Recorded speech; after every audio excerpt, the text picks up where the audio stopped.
A kú déédé àsìkò yìí. Kókó inú ìwé ìròyìn la mú wá fún yín láti inú àwọn ìwé ìròyìn ilé wa.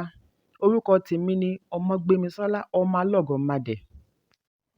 Inú fu àyàfu ti bẹ̀rẹ̀ pẹ̀lú àjọ àwọn òṣìṣẹ́ aládàáni lórí bí owó jálá epo ṣe túbọ̀ gbówó lórí sí i láti ọ̀dọ̀ iléeṣẹ́ NNPCL àti àwọn olókoòwò epo. Wọ́n ní àfàìmọ̀ kí okoòwò má kógbá wọlé kí ọ̀pọ̀lọpọ̀ sì pàdánù iṣẹ́ wọn. Ní ọjọ́ Ìṣẹ́gun tí ó kọjá ní NNPCL àti àwọn olókoòwò epo ṣe àlékún láti N537 per litre sí àárín N617 sí N630 per litre. Ìgbésẹ̀ tí ó fa ìbínú yọ káàkiri orílẹ̀-èdè. Nígbà tí ó ń fèsì lórí ọ̀rọ̀ náà, ààrẹ àjọ àwọn òṣìṣẹ́ olùpèsè ohun èlò Francis Messioye sọ wípé àìfọkànsí ọ̀wọ́ngógó epo yóò ní ipa pàtàkì lórí ìpèsè ọjà nítorí fẹ̀kàntẹ́lẹ̀ àyọkúrò ìrànwọ́ epo ti ní ipa lára owó ọkọ̀ akẹ́rù ìpèsè, ṣùgbọ́n ní báyìí yóò túbọ̀ lékún sí i. Wọ́n ní pẹ̀lú bí nǹkan ṣe ń lọ, ó ṣeé ṣe kí àlékún yìí má tíì dáwọ́ dúró. Ìdí nìyí tí wọ́n fi rọ ìjọba kí wọ́n máa fi tó àwọn tí ọ̀rọ̀ kàn létí kí irúfẹ́ ìgbésẹ̀ tí ó lè mú ìpalára báyìí tó wáyé. Ẹ̀kúnrẹ́rẹ́ ìròyìn yìí wà nínú ìwé ìròyìn Punch tó jáde lónìí. Akẹ́kọ̀ọ́ obìnrin láti ìpínlẹ̀ Anambra, Mmesoma Ejikeme, tí ó ṣe màgòmágó pẹ̀lú èsì ìdánwò JAMB rẹ̀ ti farahàn lánàá Ọjọ́rú níwájú ilé ìgbìmọ̀ aṣojú-ṣòfin ní ìlú Àbújá. Ọ̀dọ́mọbìnrin tí ó gbà wípé lóòótọ́ ni òun ṣe màdàrú pẹ̀lú èsì ìdánwò rẹ̀, tí ó sì ń pe ara rẹ̀ ní ẹni tí ó yege jùlọ nínú èsì ìdánwò, ni ó ti tọrọ ìdáríjì lọ́wọ́ àjọ onídàánwò JAMB fún àṣemáṣe rẹ̀. Síwájú èyí ni àríyànjiyàn ti wáyé láàrin Mmesoma àti àjọ JAMB lórí èsì ìdánwò, ní èyí tí ó mú kí àjọ JAMB dá a lẹ́kun àti ṣe àtúnṣe ìdánwò mìíràn àyàfi lẹ́yìn ọdún 3. Bí èyí ṣe ń lọ lọ́wọ́ ni ilé ìgbìmọ̀ dá sí i tí wọ́n sì rọ àjọ JAMB láti jọ̀wọ́ ìjìyà rẹ̀. Lánàá ni Mmesoma farahàn ní ilé ìgbìmọ̀ aṣojú-ṣòfin àti akọ̀wé àgbà fún àjọ JAMB, akàwégboyè Ishaq Olóyèdé pẹ̀lú àwọn ọ̀gá iléeṣẹ́ àjọ náà. Níbi ìgbẹ́jọ́ ni ọ̀dọ́mọbìnrin náà ti bẹ̀bẹ̀ fún àánú nígbà tí ó rọ àjọ JAMB láti mú ìjìyà ọlọ́dún 3 ọ̀hún kúrò. Ó ní ó jẹ́ ọgbẹ́ ọkàn fún òun wípé òun dójú tì wọ́n. Òun gbà wípé òun ṣe àṣìṣe, ìdí nìyí tí òun fi kọ lẹ́tà fún ìdáríjì nítorí àìmọ̀ ló ṣe òun. Ṣùgbọ́n nínú ọ̀rọ̀ rẹ̀, akọ̀wé àgbà fún àjọ JAMB tẹnumọ́ wípé Mmesoma mọ̀ọ́mọ̀ pàdé àmọ̀pọ̀ pẹ̀lú àwọn tí wọ́n jọ ṣe màgòmágó pẹ̀lú èsì ìdánwò. Ó ní àjọ náà ti ti gbogbo ibùdó ìdánwò tí wọ́n ti kófìrí ìwà màgòmágó pa. Ẹ̀kúnrẹ́rẹ́ ìròyìn yìí wà nínú ìwé ìròyìn Punch tó jáde lónìí. Lẹ́yìn àlékún owó jálá epo tí ó wáyé ní ọjọ́ Ìṣẹ́gun, ẹgbẹ́ òṣèlú People's Democratic Party (PDP) àti Labour Party kọ̀rọ̀ ojú sí àlékún yìí.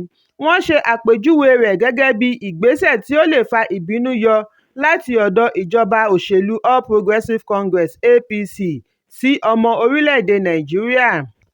Bí PDP ṣe ń fi ẹ̀sùn kan APC gẹ́gẹ́ bí aláìnítara àti ọ̀dájú, bẹ́ẹ̀ ni Labour Party sọ wípé èyí ni ìbẹ̀rẹ̀ ìṣòro tí ọmọ orílẹ̀-èdè Nàìjíríà yóò dojúkọ lábẹ́ ìṣèjọba tó wà lóde.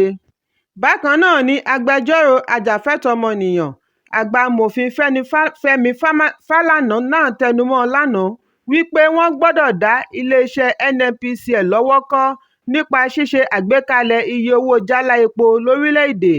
Ṣùgbọ́n ilé ìgbìmọ̀ aṣojú-ṣòfin ti gbáradì láti ṣe àgbékalẹ̀ ìgbìmọ̀ fìdíhẹẹ́ tí yóò bójú wo bí owó epo ṣe ń lọ sókè ní gbogbo ìgbà. Ẹ̀kúnrẹ́rẹ́ ìròyìn yìí wà nínú ìwé ìròyìn Vanguard tó jáde lónìí.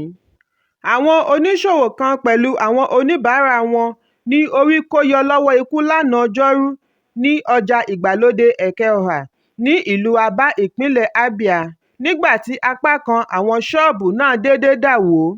Ìwádìí jẹ́ kó di mímọ̀ wípé ìṣẹ̀lẹ̀ náà wáyé ní òwúrọ̀ àná nígbà tí káràkátà wà ní góńgó.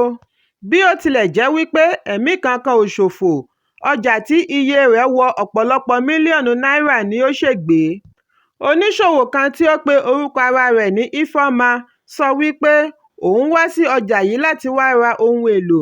Lójijì ni ẹnìkan pariwo wípé àwọn ògiri kan ti ń ya ní ẹkùn 13 ọjà ìgbàlódé ọ̀hún. Èyí ló mú kí àwọn ọlọ́jà àti oníbàárà sáré jáde kúrò nínú ṣọ́ọ̀bù kí àwọn ṣọ́ọ̀bù náà tó ya lulẹ̀ lẹ́yìn ìṣẹ́jú díẹ̀, tí ó sì ba ọ̀pọ̀lọpọ̀ ọjà jẹ́. Àwọn oníṣòwò tí orí kó yọ ni wọ́n ń dúpẹ́ lọ́wọ́ Ọlọ́run fún ìwàláàyè nígbà tí àwọn kan ń ráhùn lórí ọjà wọn tí ó parẹ́ sábẹ́ ṣọ́ọ̀bù àwókù. Bẹ́ẹ̀ ni àwọn kan ń da ẹ̀bi ru agbaṣẹ́ṣe tí ó kọ́ gbàtú-ẹ̀yọ ṣọ́ọ̀bù tí ó fa ìjàmbá yìí.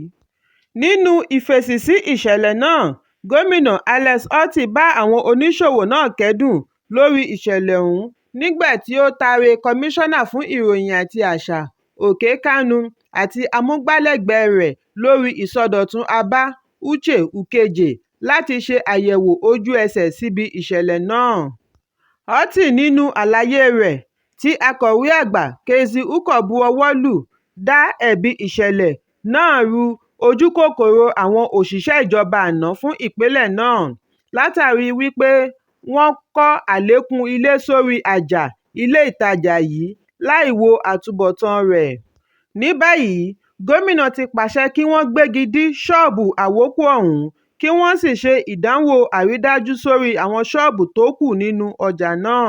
Ẹ̀kúnrẹ́rẹ́ ìròyìn yìí wà nínú ìwé ìròyìn Daily Post tó jáde lónìí. Àjọ àwọn alágbàtà epo ńlá lórílẹ̀-èdè, Major Oil Marketers Association of Nigeria (MOMAN), ti ṣe àtẹnumọ́ wípé kí ìjọba tètè bẹ̀rẹ̀ sí í ṣe àmúlò èrè tí wọ́n kó jọ látàrí àyọkúrò ìrànwọ́ epo tí ìjọba ṣe ìlérí rẹ̀, pàápàá jùlọ lórí ìrànwọ́ owó ọkọ̀, ìdásílẹ̀ ètò ìlera, ẹ̀kọ́ àti ìdàgbàsókè ohun amáyédẹrùn. Níbi ìpéjọpọ̀ MOMAN tí ó wáyé lánàá ní ìlú Èkó ni agbẹnusọ wọn ti sọ wípé ìgbésẹ̀ tí ó fojú rí pẹ̀lú àlékún epo rọ̀bì láti 1,200,000 bárẹ́ẹ̀lì lójúmọ́ 1.2 million barrel per day sí 2,000,000 bárẹ́ẹ̀lì lójúmọ́ yóò ní ipa lára pàṣípààrọ̀ owó ilẹ̀ wa. Àjọ yìí tí ó fi ìfọwọ́sowọ́pọ̀ wọn hàn sí òfin ìjọba lórí ọ̀rọ̀ epo ní àwọn mọ ìdojúkọ ará ìlú. Wọ́n wá ṣe àtẹnumọ́ wípé ṣíṣe àfihàn ìgbésẹ̀ àti òótọ́ inú pẹ̀lú ará ìlú yóò jẹ́ kí ará ìlú ní ìgbẹ́kẹ̀lé nínú ìjọba. Alága MOMAN Olúmídé Adéọ̀sùn sọ wípé kí ìdílé kọ̀ọ̀kan ṣe àgbéyẹ̀wò èyí tí wọ́n bá ní agbára nínú epo, gáàsì, agbára oòrùn ìyẹn solar power fún lílò nínú ilé kí wọ́n sì kíyèsí ewu tó ń bẹ níbẹ̀, pàápàá jùlọ gáàsì. Ó ní ìjọba lè ṣe àgbékalẹ̀ ọkọ̀ èrò tàbí kẹ̀kẹ́ ẹlẹ́sẹ̀ mẹ́ta tí yóò máa lo àwọn nǹkan wọ̀nyí. Bákan náà ni àjọ náà sọ wípé owó epo rọ̀bì lókè òkun àti pàṣípààrọ̀ owó náírà kó ipa 80 nínú 80% ohun tí ó fa sábàbí ọ̀wọ́ngógó epo. Ẹ̀kúnrẹ́rẹ́ ìròyìn yìí wà nínú ìwé ìròyìn The Guardian tó jáde lónìí. Ìlúmọ̀ọ́ká olórin Simi ti sọ wípé inú òun dùn wípé ìkẹ́kọ̀ọ́ gboyè òun nínú ìmọ̀ akọ̀ròyìn mass communication kò já sí asán. Simi ni ó ní ìwé-ẹ̀rí akọ̀ròyìn láti iléèwé gíga ifásitì Covenant, ṣùgbọ́n tí ó mú ọ̀nà orin kíkọ pọ̀. Olórin ọ̀hún wá ṣe àtẹnumọ́ wípé ìwé-ẹ̀rí òun kò já sí asán bí ó tilẹ̀ jẹ́ wípé òun kò lo ìwé-ẹ̀rí ọ̀hún láti ṣiṣẹ́ ní iléeṣẹ́ akọ̀ròyìn. Lórí ẹ̀rọ alátagbà Twitter ni Simi ti sọ wípé inú òun dùn bí òun ṣe ń fi orin àti ẹ̀rọ ayélujára ṣàlàyé ọ̀rọ̀. Ẹ̀kúnrẹ́rẹ́ ìròyìn yìí wà nínú ìwé ìròyìn The Nation. Kókó ní ìwé ìròyìn àsìkò yìí kò ní jù báyìí lọ. Ẹ pàdé mi ní ìrọ̀lẹ́ fún àkọ́tun. Kí a tó lọ, ẹ má ṣaláì fi àríwísí yín ránṣẹ́ ìyẹn comment kí ẹ sì bá wa subscribe sójú náà wa lórí YouTube kí Kókó Inú Ìwé Ìròyìn lè máa tẹ̀ yín lọ́wọ́ ní kíákíá.